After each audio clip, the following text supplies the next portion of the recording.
In today's college football spotlight, I'm talking with the man who had the biggest impact on my football career, and he's back at UMass as the head guy to change the culture. He's Minutemen head coach Don Brown, and he's on ahead of Saturday's game against Miami of Ohio to break down the game and break down what it's like going in and, like I said, changing a culture. Coach Brown, thank you. Just a little context. This was my coach from sophomore year to my senior year.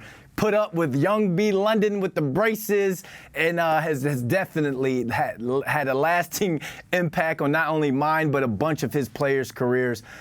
Coach, let's talk about the program, man. You guys got that huge win over New Mexico State. You went down and lost to Auburn. You played against two different teams with two different styles of play. So what have you learned about your UMass squad in those two games?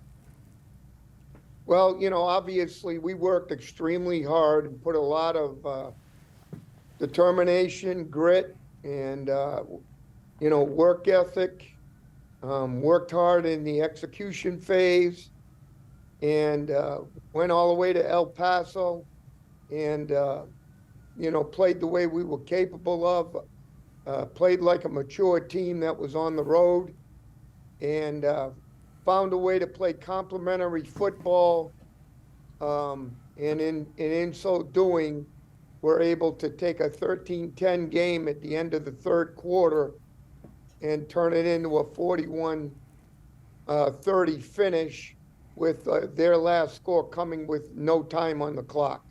So good, solid win for us. Auburn is a very, very good football team.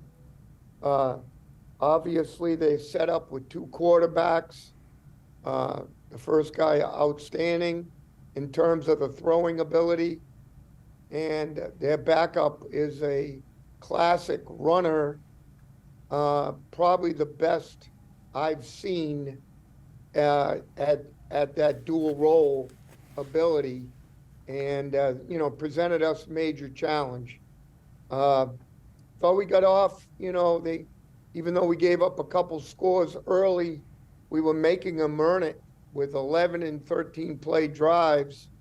We let it get away from us a little bit in the third quarter with two explosive plays.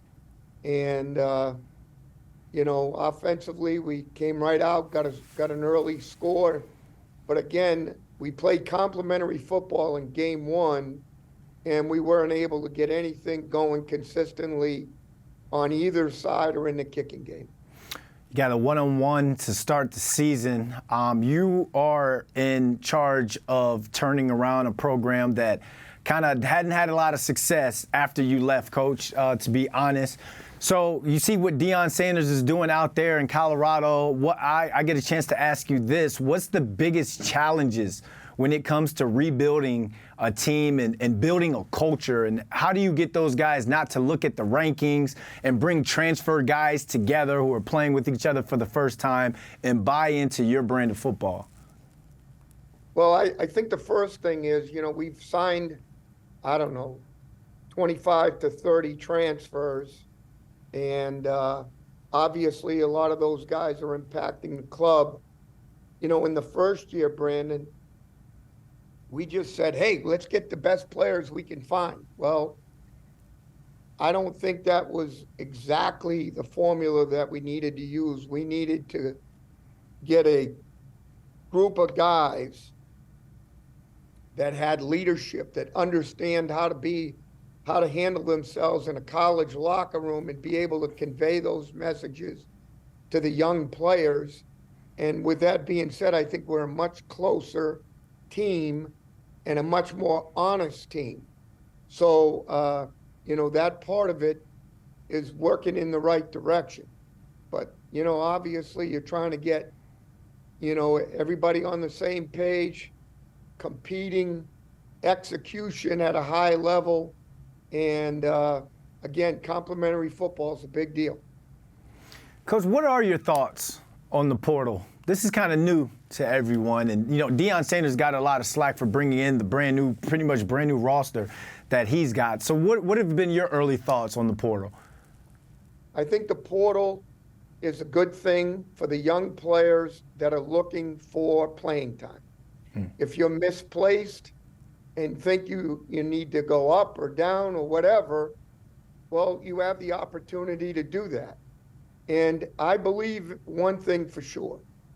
If coaches can move, players should be able to move. I mean, that's just the reality of it.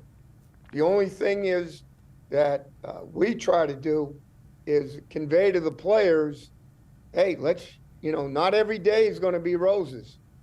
So with that being said, let's make sure we're communicating on a daily basis and working through, issues that may come up so that we have a chance to fix things, move on, and get it right. And that's really the big piece. Whereas some guys just use it and move on the minute there's a first sign of adversity. And that part of it, I'm a little squeamish on, because I think that doesn't help you with the interaction piece. Tough times don't last. Tough players do. And I guess my sophomore year, I tried to hit the portal, but that didn't work out, Coach. Oh, that didn't work out real good, bud. Me and you had to hash that one out. We got Pops involved in that one, too. Yeah, and my grandfather involved. He sat me down and was like, you're not going anywhere. So thanks for staying with a knucklehead like me, Coach. So let's talk about Saturday. Yeah. You guys got Miami of Ohio coming into Amherst, first home game of the year. What are you telling your guys? What are the keys to coming out with a win? Well, I think the keys are, just playing good, solid football. And, obviously, got to do a good job stopping the run game.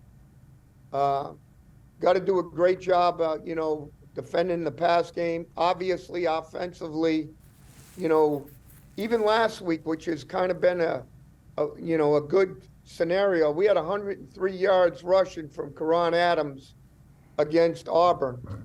And, that's a good start for this young offensive line that we've kind of melded together. And then obviously, doing a good job in the throw game, making sure we're spreading the ball around, and of course, the kicking game must complement the offense and the defense. All right, Coach. Well, I'll be up there Saturday. A lot of former UMass guys are going to be there.